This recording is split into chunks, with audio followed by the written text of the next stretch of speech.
SC వర్గీకరణకు వ్యతిరేకంగా పోరాడేందుకు మన హక్కులను మనం పరిరక్షించుకునేందుకు మాలల ఆత్మీయ గౌరవ సభను నిర్వహిస్తున్నామని మాలల జేఏసీ నాయకులు రాయలసీమ మాలల జేఏసీ గౌరవ అధ్యక్షులు అశోక్ రత్న, మల్లారపు మధు, దుగ్గాని జయరాం, తాళపాక దాములు పిలుపునిచ్చారు. తిరుపతి ప్రెస్ క్లబ్లో శుక్రవారం ఉదయం జరిగిన మీడియా సమావేశంలో వారు మాట్లాడారు. తిరుపతిలో జరుగు మాలల ఐక్యత మరియు ఆత్మగౌరవ సభను జయప్రదం చేయమని పిలుపునిస్తున్నాం. అయ్యా,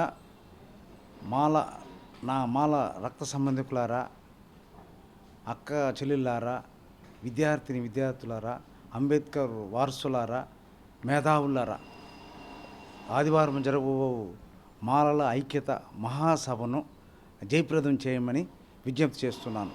మరీ ముఖ్యంగా మనం అందరూ సంఘటితమై మన సత్తా చాటుదాం.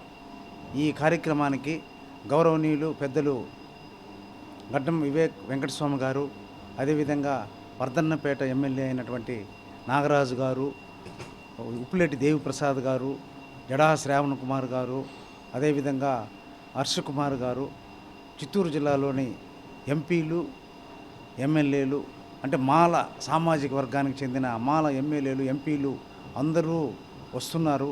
ఈ కార్యక్రమాన్ని మనం జయప్రదం చేసుకుందాం. మన సత్తాను చాటుదాం. మాలల ఐక్యతను కొనసాగిద్దాం. జై భీమ్, జై మాల.